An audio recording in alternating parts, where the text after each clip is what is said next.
So yes, हे all, कैसे हो तुम लोग? आई होप सो तुम लोग बहुत ही ज्यादा बढ़िया होगे। तो आज के इस वीडियो में हम लोग यार बात करने वाले कि कैसे तुम एकदम बढ़िया तरीके से अपने एक सैम्पल पेपर को सॉल्व कर सकते हो। और मैंने सैम्पल पेपर और बोर्ड एग्जाम में तुम किस एक कंडीशन में होते हो, दोनों चीजों को काफी ज्यादा रिलेट कर दिया इस वीडियो में। So this video is surely gonna help you all, ठीक है। लेकिन उससे पहले भी जो ना तुमको मैं एक बहुत ही इंपॉर्टेंट बात बताना चाहता हूँ, जितने भी आईसीएससी स्टूडेंट्स यहाँ पर बैठे हुए हैं, ठीक है, तुम लोगों के लिए जो ना एक बहुत ही बढ़िया वाली चीज जो हम लोग लाइक लेकर के आ रहे हैं। सैटरडे को we would be coming live, और सैटरडे को हम एक ऐसी चीज ला रहे हैं which can solve all your problems, ठीक है। तो बहुत सी बार तुमने ऐसा सोचा होगा कि भैया काश एक आईसीएससी वालों के लिए भी एक ऐसी चीज होती which can just like provide them opportunity कि हाँ उसकी वजह से we can just get the scholarship और हम एकदम बढ़िया तरीके से जो ना एक अच्छे प्लेटफॉर्म पे अपनी पढ़ाई कर सकें। तो हम क्लैरिफाई नॉलेज जो ना लेकर के एक बहुत ही तगड़े वाली अपॉर्चुनिटी ला रहे हैं तुम हर एक बच्चे के लिए, ठीक है। और वो हम लोग लॉन्च कर रहे हैं इसी सैटरडे को, ठीक है। So I just want you all to be live, ठीक है। सैटरडे को जो ना तुम बढ़िया तरीके से लाइव आ सकते हो, ठीक है। लाइव आना है तुम लोगों को 8 बजे हम लोग लेकर के आ रहे हैं सीके नेट, ठीक है। So this is going to be the clarify knowledge national aptitude test, जिसमें तुम बढ़िया तरीके से पार्टिसिपेट कर सकते हो और अपनी हर एक प्रॉब्लम को वहां पर आकर के सॉल्व कर सकते हो। एक बहुत ही सिंपल सी और एक बहुत छोटी सी बात मैंने जो ना लिख रखी है, एंड दैट इज, क्या तुम वॉर फील्ड में उतर सकते हो without knowing about the war? और यही एक कंडीशन अभी जितने भी क्लास 10 स्टूडेंट्स हैं उनके साथ में चल रही है। They do think that they are preparing themselves for the board exam, but they are not. बात इतनी सी है कि यार अगर तुम बोर्ड्स के लिए कितनी भी तैयारी कर लो, एंड अगर तुम ये नहीं जानते हो कि हमको वहां पर एग्जाम सेंटर में एग्जाम हॉल में बैठ करके कैसे विदाउट पैनिकिंग बोर्ड एग्जाम के क्वेश्चन पेपर को सॉल्व करना है, कैसे एक लिमिटेड टाइम में उस पेपर को सॉल्व करके आना है, कैसे हर एक क्वेश्चन से टैकल करना है, कैसे टाइम को मैनेज करना है, कैसे हमको उसमें उसको बाद में रिवाइज करना है, इन सारी चीजों को लेकर के आज हम लोग बात करने वाले हैं। This video is irrespective of your board, but हाँ अगर तुम किसी भी एक बोर्ड के बच्चों में बता दे रहा हूं, this would be the most relevant video for you all. तो यहां पर से आज हम लोग बात करने वाले हैं कि यार अगर हमारे पास में अभी ये जो 90 से 100 दिन रह गए हैं, इसमें हम कैसे सैंपल पेपर्स को सॉल्व करें, how we can just actually find the time to solve the sample papers, and this is something which is actually required at this point of time. तो आज हम उसी चीज के रिलेटेड जो है ना लाइक बात करने वाले हैं। तो यार देखो, सबसे पहले तो मैं तुमको एक छोटी सी चीज बता दूं, इतनी सी बात है लेकर के कि भाई साहब अगर हम लोग बात करते हैं, ठीक है, किस चीज के बारे में भैया, हमारे सैंपल पेपर्स के बारे में, ठीक है। हमारे किस चीज के बारे में? सैंपल पेपर्स के बारे में। तो यार देखो, सैंपल पेपर क्या होता है ना, अभी बच्चे क्या सोचते हैं, दे डू थिंक सो कि अगर हमारे को बोर्ड एग्जाम में 2 घंटे में क्वेश्चन पेपर को सॉल्व करना है, so those 2 hours is just specifically for like just to answer those questions which are given over there. लेकिन ऐसी चीजें नहीं होती है। अब मैं इसके बारे में तुमको थोड़ा सा ढंग से बताऊंगा। तो यार देखो, होता ही है कि जब भी हम अपने बोर्ड एग्जाम को देने जा रहे होते हैं, मोस्ट प्रोबेबली जो ना तुम्हारे बोर्ड एग्जाम की जो टाइमिंग होती है वो 2 घंटे की हो रही होती है। मतलब you would be having 120 minutes in your hand to solve that question paper, लेकिन उसका डिस्ट्रीब्यूशन करना बहुत ही ज्यादा जरूरी है। उधर पे जाकर के सिर्फ तो सिर्फ तुमको क्वेश्चंस को आंसर नहीं करना है, आंसर हमको ये चेक भी तो करना पड़ेगा यार एक बार लेकर के कि हाँ वो सही ही है। बिकॉज सिली मिस्टेक्स का बहुत ज्यादा स्कोप होता है जब आप पैनिक कर रहे होते हो, और बोर्ड एग्जाम तो वो एक स्टेट होती है जिसपे आप सबसे ज्यादा नर्वस होते हो, सबसे ज्यादा जो ना लाइक पैनिक कर रहे होते हो। तो इस पॉइंट ऑफ टाइम पे आपको कोई भी एक ऐसा चांस नहीं देना है जिसकी वजह से आपके 1 मार्क्स 2 मार्क्स या 3 मार्क्स या 4 मार्क्स, या फिर आपने एक पूरे क्वेश्चन को एकदम सही तरीके से लिख दिया, उसका सॉल्यूशन लाइक जो ना पूरा तुमने सॉल्विंग एकदम ढंग से की लेकिन सॉल्यूशन गलत लिखा है, तो पूरे 6-7 मार्क्स चलेगा। ये गलतियां सिली मिस्टेक्स हमको लाइक नहीं करनी है, एंड इसके लिए we must have time to solve the things, right. अब देखो यार, सबसे पहले तो बात करेंगे अपन टाइम डिस्ट्रीब्यूशन के बारे में कि भाई साहब हमारे पास में अगर लेकर के 2 घंटा भैया जो ना लेकर के पेपर को सॉल्व करने का होता है, मतलब this is the time where we can just write. और उसके बाद में हमारे को एडिशनली 5 से 10 मिनट मिल रहे होते हैं जिसमें हम लेकर के आराम से बैठ करके पेपर को पढ़ते हैं। अब बच्चे क्या करते हैं, वो देख करके उस पेपर को जो ना घबराने लगते हैं। वो 5 से 10 मिनट जो ना आपके लेकर के पूरे 2 घंटे को बर्बाद कर सकते हैं, ये मैं आपको बता दूं। वो 5 से 10 मिनट सबसे ज्यादा इंपॉर्टेंट टाइम इसलिए है क्योंकि उसमें पहले तो आप अपने दिमाग को वो पैनिक स्टेट में जाने से रोक सकते हो। अगर आप उसी टाइम पर पैनिक स्टेट में चले गए फिर तो कुछ हो ही नहीं सकता, क्योंकि फिर तुम्हारे पूरे 2 घंटे बर्बाद हो रहे होंगे। और फिर दूसरी चीज, वो 5 से 10 मिनट इसलिए ज्यादा जरूरी है, उनके बारे में समझना इसलिए ज्यादा जरूरी है क्योंकि मोस्ट प्रोबेबली हर एक बच्चा लेकर के उन 5 से 10 मिनट में पूरे क्वेश्चन पेपर को पढ़ता है, जो कि सही नहीं है।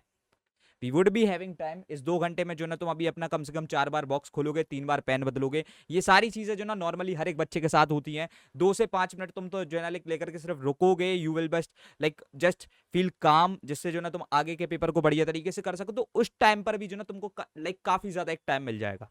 तो सबसे पहले तो हम लोग बात करेंगे that how we would be utilising that 5 to 10 minutes का रीडिंग टाइम। अब देखो यार, सबसे पहले तो यहाँ पर से अगर अपन बात करें, ये जो 5 से 10 मिनट का तुमको रीडिंग टाइम मिल रहा है, ऐसा कोई उनकी साइड से रूल तो है नहीं कि भाई तुम्हारे को सिर्फ इसी टाइम रीड करना है।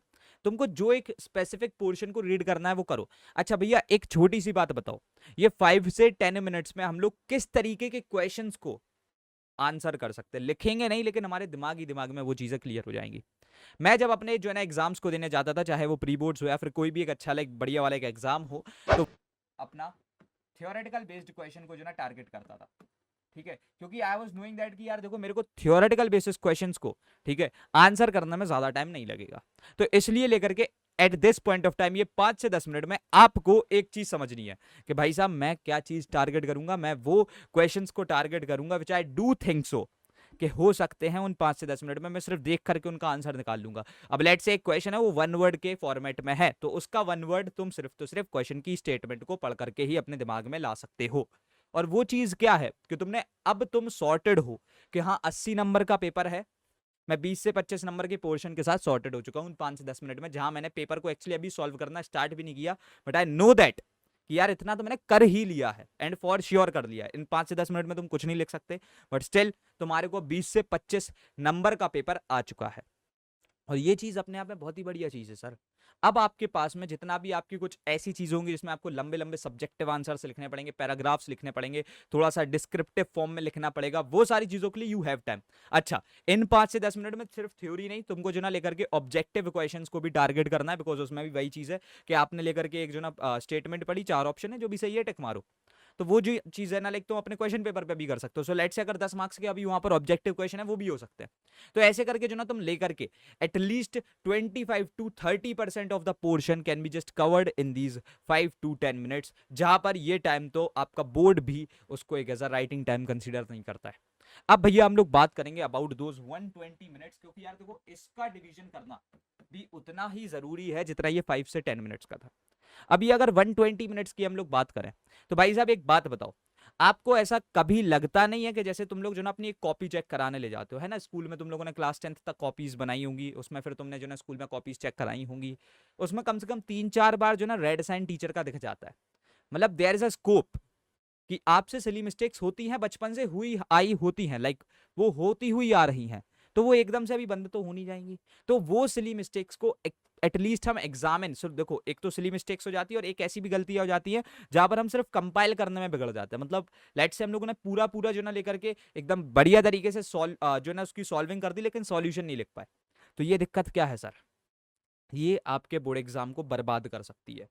That's why I am saying that constantly कि भाई आपको लेकर के एक चीज अपने दिमाग में बढ़िया तरीके से क्लियर रख लेनी है कि सर मैं जो ना एटलीस्ट 10 से 15 मिनट निकाल रहूंगा। किस चीज के लिए? सिर्फ तो सिर्फ चेक करने के लिए। हाँ, एटलीस्ट आपके पास में 10 मिनट्स होने चाहिए। मतलब जो 10 मिनट्स है ना, वो किस चीज के लिए होंगे? सिर्फ तो सिर्फ इस टाइम में जो ना भैया हम लोग लेकर के चेक करेंगे। ठीक है। अच्छा भैया, 10 मिनट क्या इनफ है? हाँ बिल्कुल इनफ है, क्योंकि you just have to go through the things. ठीक है। अच्छा, शायद से might be possible in 10 minute में तुम एक ऐसा क्वेश्चन विटनेस कर दो जो तुमने गलत किया है, तो उसी 10 मिनट में तुम जो ना काट करके उसे सही कर सकते हो। लेकिन अगर उसे बिना चेक करे, बिना विटनेस किए कि हाँ एक बार मैंने क्रॉस चेक किया ही नहीं और मैं जाकर के सबमिट कराया, फिर तो वो गलत ही चला जाएगा। अब आता होगा देयर वाज अ स्कोप कि तुम उसको सही कर सकते थे, लेकिन नहीं कर पाए because you just didn't check it. So that's what the point is कि you should just check it once कि भाई हाँ जो भी चीज है, is it correct, is it right, and if it is then मेरे को जो ना तभी सबमिट करना है। अगर नहीं, मेरा नहीं हुआ है वो चीज सही एकदम सही तरीके से, तो मैं अभी तक सबमिट नहीं करने वाला हूं। अब ये जो चीज है ना बहुत ही ज्यादा जरूरी हो जाती है। उसके बाद में सर अगर हम लोग अभी दूसरी चीज पर आ जाते हैं, तो भाई साहब वो बात हो रही होती तुम्हारे 110 मिनट्स की।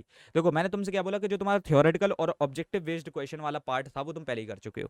अब तुमको जो ना थोड़ा सा स्मार्टली सोचना पड़ेगा। देखो अभी तक जो है ना मैंने क्या बोला, इन 5 से 10 मिनट में तुमने जो लेकर के झलक नहीं मारी है किस चीज पे, तुम्हारे वो लाइक सब्जेक्टिव जो या फिर बहुत ही बड़े डिस्क्रिप्टिव क्वेश्चन आंसर्स हैं उन पर।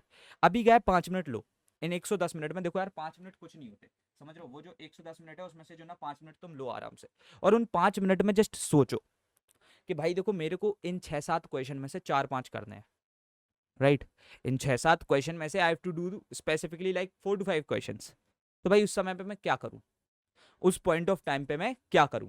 तो भाई साहब आपको उस जगह पर लाइक फिर जाकर के जो ना लेकर के आराम से देखना है, समझना है, देख लाइक पूरा बढ़िया तरीके से समझना है कि हाँ दिस इज द थिंग, मैं ये क्वेश्चंस कर रहा हूँ, क्या मेरे को इसके इतने पार्ट्स आ रहे हैं, क्या मैं ये कहीं से भी जुगाड़ सकता हूँ कि हाँ भाई क्या मेरे को जो ना इधर से बोर्ड एग्जाम में ये चीज़ें मिल सकती हैं, समझ रहे हो? उस तरीके से हम लोग सैम्पल पेपर को सॉल्व करेंगे, right. So basically this is the thing, how this is how like we just gonna be solving the sample paper. ये बोर्ड एग्जाम और सैम्पल पेपर दोनों के लिए वैलिड है सर, आपको इस तरीके से ही करना पड़ेगा। अपने आप सैम्पल पेपर को जब सॉल्व करोगे you should have to assume that कि तुम जो ना भी बोर्ड एग्जाम के सेंटर में बैठे हुए हो, इस सैम्पल पेपर में तुम्हारे मैक्सिमम आउटपुट निकल करके आना चाहिए, एज इफ इसका result is equivalent to the ICSE का पब्लिश्ड या फिर सीबीएसई का पब्लिश्ड रिजल्ट। तो ये चीज जो ना तुमको मेक श्योर करनी है। अच्छा, उसके बाद में अगर हम लोग आगे बढ़ते हैं तो मैं तुमको एक छोटी सी बात और बताऊंगा। अब देखो कि भाई लेकर के इन 110 मिनट में भी जो ना एक प्रॉपर डिवीजन बनाऊं कि लेट से जो ना मेरे को क्या है, देखो इन सिर्फ क्वेश्चंस के फॉर्मेट में नहीं, देखो उसके अंदर पार्ट्स कितने हैं। सो लेट से 4 क्वेश्चन है, सबके अंदर 3-3 पार्ट है, ठीक है। तो मेरे पास में 12 क्वेश्चन हो गए अभी। तो अब 12 क्वेश्चन पे अगर मैं 7-8 मिनट भी दे रहा हूँ तो मेरे पास इनफ टाइम है just to solve those questions. और वो सच बता रहा हूँ हो सकता है। बहुत सारे बच्चों के साइंस के पेपर जो ना बहुत जल्दी निपट जाते हैं, मैथमेटिक्स का लाइक जो पेपर होता है वो जनरली थोड़ा ज्यादा टाइम ले जाता है, लेकिन हमारे पास टाइम भी ज्यादा होता है, ठीक है। आधा घंटा मोस्ट प्रोबेबली ज्यादा होता है। So this is the thing, ठीक है। तो आई होप सो तुमको अब टाइम डिस्ट्रीब्यूशन समझ में आ चुका होगा। लेकिन भैया एक छोटी सी बात बताओ यार, आपने ये तो बता दिया सैम्पल पेपर सॉल्व कैसे करना है, बोर्ड एग्जाम में कैसे बैठ रहे होंगे, लेकिन अभी जो सबसे इंपॉर्टेंट बात है कि भैया हम सैम्पल पेपर सॉल्व किस रिसोर्स के थ्रू स्टार्ट करें। अब सीबीएसई वालों को जो ना बहुत सारे बच्चों ने गाइड कर लिया होगा, तुमने अपनी बुक्स ले भी ली होंगी, लेकिन आईसीएसई वालों के लिए आई हैव समथिंग जो कि मुझे सजेस्ट करना है। तो eight this point of time you need a book जिससे तुम जो ना अपना प्रॉपरली एकदम अच्छे तरीके से रिवीजन कर सको। तो उसको लेकर के I am just gonna suggest you with उसको लेकर के I am just gonna suggest you with these Oswal books, ठीक है, जिसको हमारी टीम ने प्रॉपरली एनालाइज किया है। हमारे पास में सारे पब्लिकेशंस आते हैं, फिर हम एक लाइक अच्छे तरीके से प्रेफर करते हैं उस एक पब्लिकेशन को जो एकदम बढ़िया तरीके से एक बेटर प्रोडक्ट बच्चों को डिलीवर कर रहा होता है। तो यहां पर से we would be suggesting you with these books. Oswaal ICSE में हमेशा से एक रेनोन्ड नेम रहा है, तो इनके साथ में जो है तुम बढ़िया तरीके से अपनी पूरी प्रिपरेशन को कर सकते हो। तो अब सबसे पहले तो एक दो ही बहुत लाइक सबसे इंपॉर्टेंट चीज है कि भैया why we need a book and then why we should just use this book. यार देखो why you need a book, उसका आंसर ये होगा कि भाई आपको लेकर के एक चीज समझनी पड़ेगी कि आप फोन में डिस्ट्रैक्ट हो जाओगे। क्या आपको बोर्ड एग्जाम सेंटर में क्या लेकर के आपको उस जगह पर एक फोन मिल रहा होगा, एक आईपैड मिल रहा होगा, एक टैबलेट मिल रहा होगा, एक पीसी मिल रहा होगा, या फिर एक पेपर बैक मिल रहा होगा? पेपर बैक मिलेगा। So you need something. अभी हमको उतना ही सीरियस होना है जितना हमारे बोर्ड एग्जाम में हम हो रहे होंगे, वहां लाइक एग्जाम हॉल में हो रहे होंगे, ठीक है। अच्छा, उसके साथ साथ जो ना हम डिस्ट्रैक्ट हो जाते हैं सारी चीजों को यूज करते हैं। और उसके बाद में the thing is why you should just use this book. तो उसको लेकर के I am just gonna suggest you with one thing कि यार देखो ये जो बुक है ना, इसमें पहली बात तो तुमको 5 लाइक जो ना सैम्पल पेपर मिल जाएंगे, पांचों के सॉल्यूशंस मिल जाएंगे। So if let's say if you have to check it, you can then like just check them. उसके साथ साथ जो ना इसमें तुमको स्पेसिमेन पेपर भी मिल जाएगा। और सबसे बढ़िया बात ये है कि लेकर के जो ना तुमको इसी के अंदर 5 सेल्फ असेसमेंट पेपर भी मिल जाएंगे। मतलब if you just need to solve some more papers तो वो अवेलेबल हैं, ठीक है। उनको भी तुम जो ना बढ़िया तरीके से सॉल्व कर सकते हो। 10 सैम्पल पेपर का count is a very good count मेरे हिसाब से। इतने तुम सॉल्व कर देते हो तो तुम्हारे 95% कोई नहीं रोक सकता। उसके बाद में दूसरी चीज why you should just use this book, क्योंकि इसमें ऑन टिप नोट्स हैं, ठीक है। उसके बाद में माइंड मैप्स भी अवेलेबल है। तो लेट्स से अगर तुम सैम्पल पेपर सॉल्व करने बैठ रहे हो and you have 5 to 10 minutes जिसमें तुमको रिवाइज करना है सारी चीजें, तो माइंड मैप्स और ऑन टिप नोट्स के थ्रू जो ना तुम सब कुछ रिवाइज कर सकते हो। अच्छा, वहां पर सैम्पल पेपर के सॉल्यूशन के अंदर एग्जामिनर के कमेंट्स से लेकर के हर एक चीज जो ना इन्वॉल्व है, विच विल गाइड यू कि कैसे जो ना तुमको एक बेटर आंसर को फ्रेम करना। याद रखना, आंसर कितना ही सही हो, अगर उसका रिप्रेजेंटेशन सही नहीं है तो आपके मार्क्स डिडक्ट किए जाते हैं। तो वो सारी चीजें जो ना तुमको यहाँ पर से देखने को मिल रही होंगी। सो surely you can just get ahead with them, ठीक है। ये मेरे साइड से एक जेन्युइन रिकमेंडेशन है जिसके साथ में तुम आगे बढ़ सकते हो, ठीक है। अब भैया जो ना लेकर के हम दूसरी चीज पे अगर आते हैं तो भाई सैंपल पेपर हम अगर सॉल्व कर रहे हैं, डू यू स्टिल थिंक, मैं तुमसे नहीं खुद से ही क्वेश्चन कर रहा हूं कि डू आई स्टिल थिंक कि तुमको जो ना पूरा उतना ही टाइम देना? नहीं।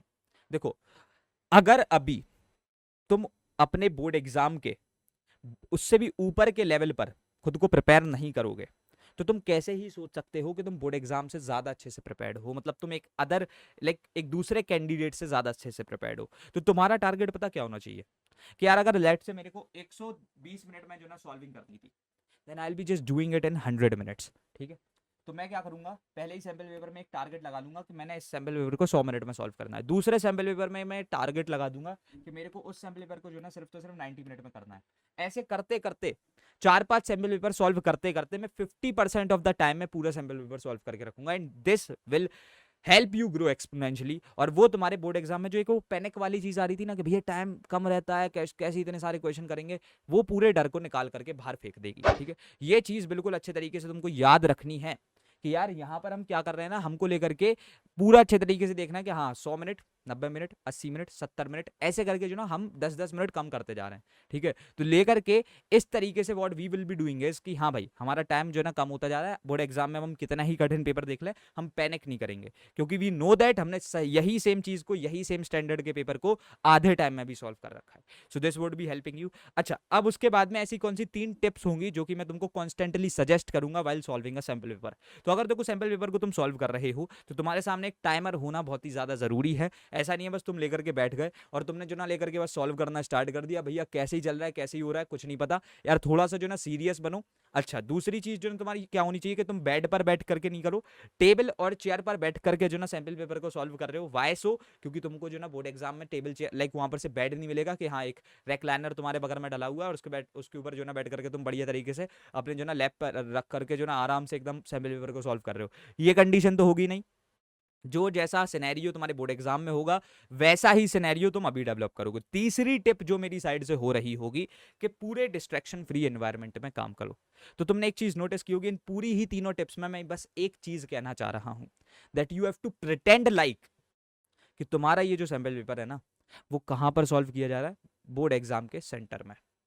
बस इतनी सी बात अगर तुम समझ लेते हो तो तुम बोर्ड एग्जाम में मचा सकते हो, सैंपल पेपर को बढ़िया तरीके से सॉल्व कर सकते हो। तो ICSE students, I have guided you कि हाँ भाई तुम जो ना ओसवाल की बुक्स को परचेज कर सकते हो। सीबीएसई वालों, अगर तुमको ये वीडियो पसंद आई हो so just do subscribe the channel, because I know that मेरी ये बहुत ही नई नई वीडियो है about the CBSE students. So that's all for this video यार। आई होप सो तुम्हारे को इस वीडियो ने हेल्प किया होगा। मैंने एकदम हर एक चीज को जो ना इलेबोरेटिव वे में तुम्हारे सामने रख दिया है, and I will make sure कि मैं तुम्हारे को आगे और भी ज्यादा ऐसे ही हेल्पफुल कंटेंट प्रोवाइड कर रहा हूँ। ठीक है, सो अब रखते हैं इस वाली वीडियो में यार इतना ही, एंड मिलते हैं तुम्हारे अपकमिंग वीडियोस में। तब तक के लिए thanks for watching, happy learning, bye bye, love you all, hustle hard, CKOP।